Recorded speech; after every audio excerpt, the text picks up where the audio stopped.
신약성경 빌립보서 4장 1절에서 7절입니다. 오늘 저녁부터 수요일 예배를 우리가 성경 전체를 그림 그리는 그러한 시간으로 가지려고 합니다. 빌립보서 4장 1절에서 7절입니다. 다 같이 함께 읽겠습니다. 그러므로 나의 사랑하고 사모하는 형제들, 나의 기쁨이요 면류관인 사랑하는 자들아, 이와 같이 주 안에 서라. 내가 유오디아를 권하고 순두개를 권하노니 주 안에서 같은 마음을 품으라. 또 참으로 나와 몽회를 같이 한 네게 구하노니 복음에 나와 함께 힘쓰던 저 여인들을 돕고 또한 클레멘드와 그 외에 나의 동역자들을 도우라. 그 이름들이 생명책에 있느니라. 주 안에서 항상 기뻐하라. 내가 다시 말하노니 기뻐하라. 너희 관용을 모든 사람에게 알게 하라. 주께서 가까우시니라. 아무것도 염려하지 말고 다만 모든 일에 기도와 간구로 너희 구할 것을 감사함으로 하나님께 아뢰라. 그리하면 모든 지각에 뛰어난 하나님의 평강이 그리스도 예수 안에서 너희 마음과 생각을 지키시리라. 아멘. 오늘도 하나님의 은혜가 여러분의 삶에 가득하기를 바랍니다. 여러분들이 주의 능력을 경험하고 하나님의 풍성함을 누리며 나아가는 복된 하루가 되기를 주님의 이름으로 축복합니다. 빌립보 교회는 심히 어려운 환경에 처해 있었다라는 것을 우리가 다 알죠. 사도 바울도 마찬가지였겠지만은 빌립보 교회 교인들도 굉장히 어려운 상황이었습니다. 외부적인 로마 정부로부터의 심한 압박도 있었겠지만은 내부적인 갈등도 굉장히 심했습니다. 특별히 그 내부적인 갈등 중에 중요한 두 사람의 이야기가 나오는데 2절에 보면 유오디아를 권하고 순두개를 권하노니 이렇게 말하고 있죠. 유오디아와 순두개 이 두 사람은 빌립보 교회의 아주 여성 지도자로 힘 있는 여성 지도자였던 것 같습니다. 이 둘이 모두 다 빌립보 교회를 세우는데 굉장히 헌신했던 그러한 사람들이었고, 또한 이 두 사람이 그 빌립보 교회의 중심이었다라는 거죠. 근데 문제는 이 둘 다가 하나님 앞에 헌신하고 열심으로 봉사하는 그러한 사람이었음에도 불구하고 이들이 서로가 갈등이 있었다라는 것입니다. 갈등이. 둘 다가 믿음의 길을 걸어가고 둘 다가 헌신자인데 어쩌면은 교회 안에 그 여전도의 회장 회장이 되고 지도자가 되는 그러한 사람이라고 말할 수가 있겠죠. 교회 안에 여전도에서 서로가 양분이 되어서 갈등을 일으키면 교회 전체가 어수선하게 되죠. 둘 다가 하나님 앞에 헌신하는 그러한 일꾼임에도 불구하고 둘 다의 주장이 굉장히 팽팽하게 맞서는 것을 보면 굉장히 어려운 그러한 상황, 교회가 어려운 상황이었다라는 것입니다. 그래서 오늘 빌립보 교회에 사도 바울은 이렇게 말합니다. 1절에 보면 주 안에 서라 라고 말해요. 주 안에 서라.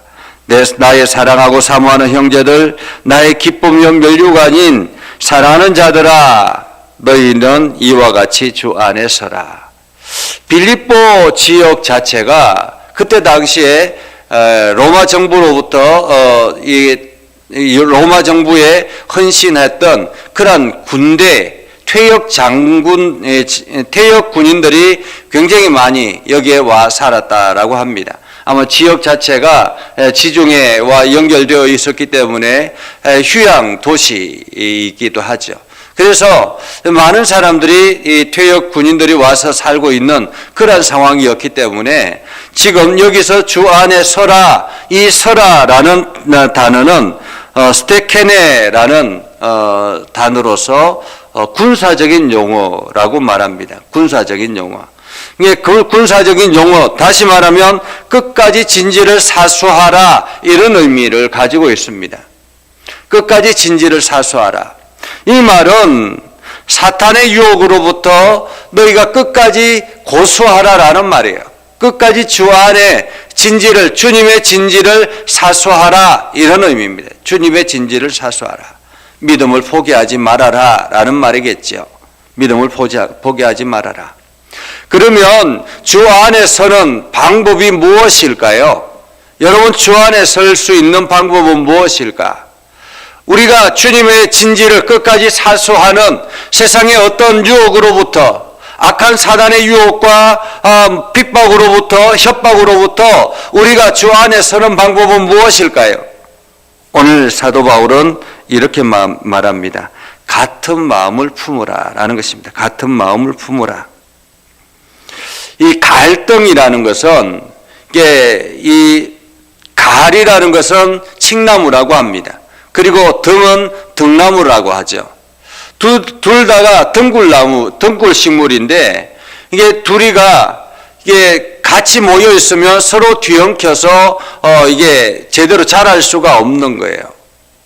그런데 이 칡나무는 이게 산이 깊은 그런 산지에 살고, 등나무는 이게 평지에 산다라고 합니다. 사는 곳이 다른 거죠. 이들이 사는 지역이 다르기 때문에 서로가 이렇게 엉켜붙을 일이 없다라는 것입니다. 그런데 비슷한 상황에 처하기 시작하면 서로가 엉키게 된다라는 것입니다. 오늘 예수 그리스도를 바라보고 어떤 상황 가운데서든지 예수 그리스도를 향한 그 마음, 같은 마음을 품기 시작하면 이 문제가 이게 더 이상 갈등이 일어나지 않는다라는 거죠. 교회 안에 서로가 하나님의 교회를 세우기 위해서 열심으로 나아가기 때문에 더 주장하고 하지만은, 그러나 교회가 서로가 같은 마음을 품고 나아가기 시작하면 그 갈등의 문제가 쉽게 해소될 수 있다라는 말이죠. 그리고 사도 바울은 이야기합니다. 또 참으로 나의 멍에를 같이한 네게 구하노니 복음에 나와 함께 힘쓰던 저 여인들을 돕고 또한 클레멘더와 그 외에 나의 동력자들을 도우라. 그 이름들이 생명책에 있느니라. 한마디로 헌신자들, 교회에 충성되고 헌신하는 그런 헌신자들을 도우라라는 말이죠. 왜냐하면 그들은 생명책에 기록되어져 있기 때문에. 교회 안에서 열심으로 헌신하고, 그리고 교회를 세우기 위해서 최선을 다하는, 하나님의 나라, 하나님의 뜻을 이루기 위해서 열심을 다하는 사람들, 그들을 위해서 함께 협력하고 협조해서 교회를 아름답게 세우라라는 말이죠. 왜냐하면 그들은 생명책에 기록되어져 있기 때문에. 다른 표현으로 지금 교회로 말하면 항존직들을 열심히 도와서 함께 교회를 일으켜 세우라라는 말이기도 합니다. 왜냐하면 그들이 생명책에 그들의 이름이 기록되어져 있기 때문에. 그리고 주 안에 서는 두 번째 방법은 뭐지 하면 4절에 보면 주 안에서 항상 기뻐하라 라는 것입니다. 기뻐하라. 여기서 중요한 단어는 항상이죠. 우리가 좋은 일이 있을 때만 기뻐하라라는 것이 아니라 항상이라고 합니다. 항상. 이 항상이라는 말은 어떤 상황 속에서도 라는 말이죠. 어떤 상황 속에서도. 어떤 상황 속에서도 기뻐하라라고 말합니다. 여러분, 이게 힘들고 어렵고 여러 가지 안 좋은 상황이 찾아오면 기뻐할 수 있겠습니까? 그럼에도 불구하고 사도 바울은 기뻐하라라고 말합니다. 사도 바울 안에는 늘 기쁨이 가득하다라는 거죠. 비록 자기 자신이 로마 감옥에 갇혀서 지금 목숨이 달랑달랑한 그러한 상황 속에서도 기뻐하는 이유는 무엇일까요? 주님을 향한 신뢰, 믿음이 있기 때문에 그렇습니다. 하나님께서 이 모든 환경을 만들어 두셨고 나에게 이 모든 환경 가운데서 함께하고 있다라는 그런 믿음이 있기 때문에 하나님께서 나의 영혼을 데려가시면 지금까지 나에게 맡겨진 사명이 이제 다 되었구나라고 생각했기 때문에 기뻐하고, 그리고 또 아직 하나님께서 나를 데려가지 아니할 것 같으면 아직도 하나님께서 나에게 일할 수 있는 기회를 주시는구나라는 것에 또한 기뻐하고, 자기 육체의 고통에 관계없이 하나님의 뜻을 바라보기 시작하니까 기쁘더라라는 것입니다. 나에게 처해져 있는 이 모든 환경이 기쁘다라는 거죠.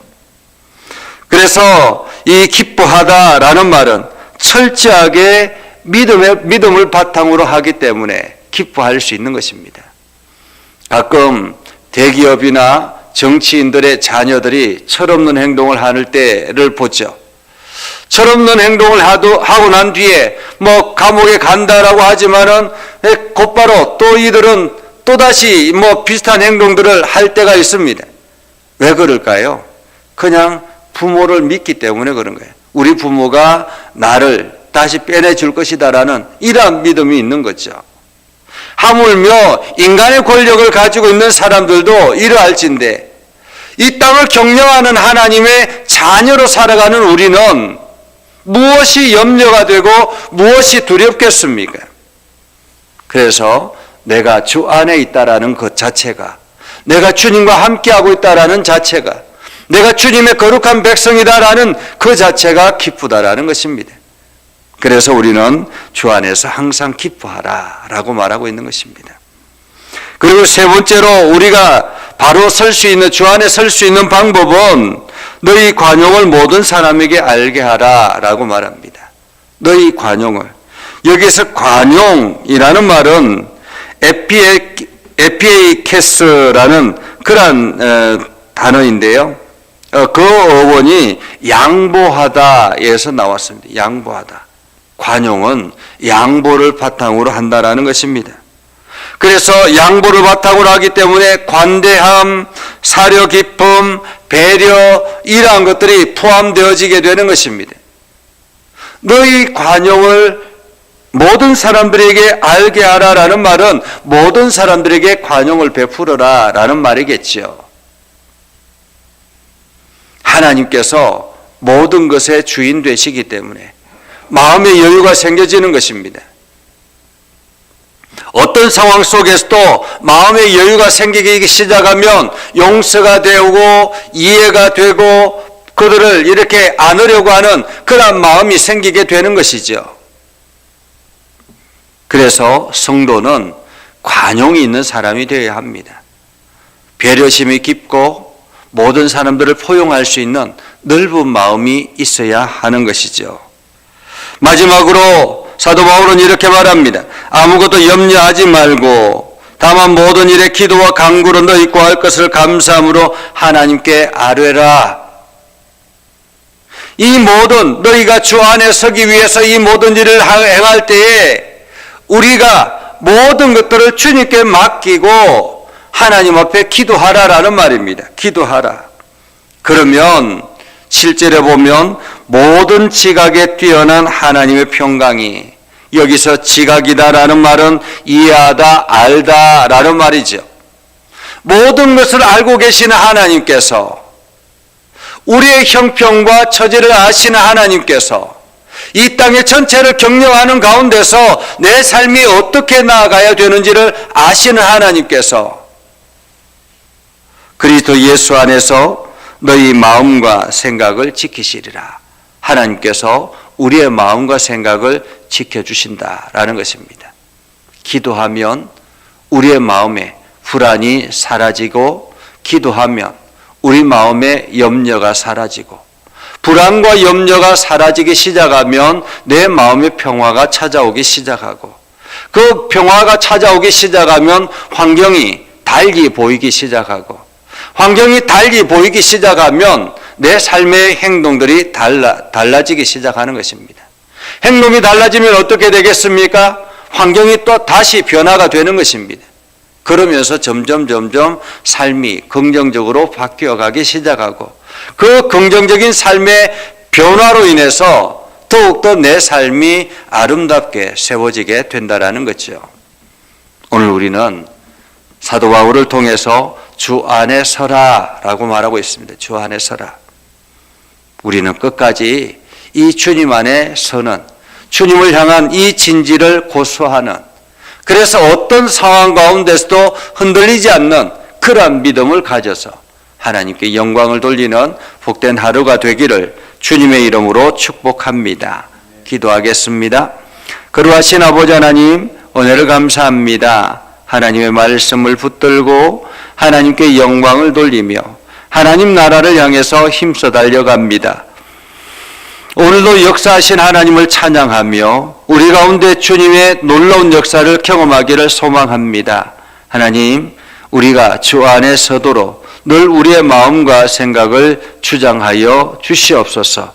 그래서 우리의 마음과 생각을 붙잡아 주셔서 날마다 우리가 올바른 선택을 하고 하나님이 기뻐하시는 선택을 하여서 하나님이 기뻐하시는 그 길을 걸어가게 하옵소서.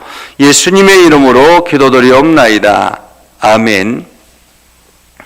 이제는 우리 구주 예수 그리스도의 은혜와 하나님 아버지 극진하신 사랑과 성령님의 감화 감동, 역사 위로 교통하심의 은혜가 주의 말씀 안에 있는 믿음의 백성들 위에 하는 모든 일들 위에 영원토록 함께 하옵시기를 간절히 축원하옵나이다. 아멘.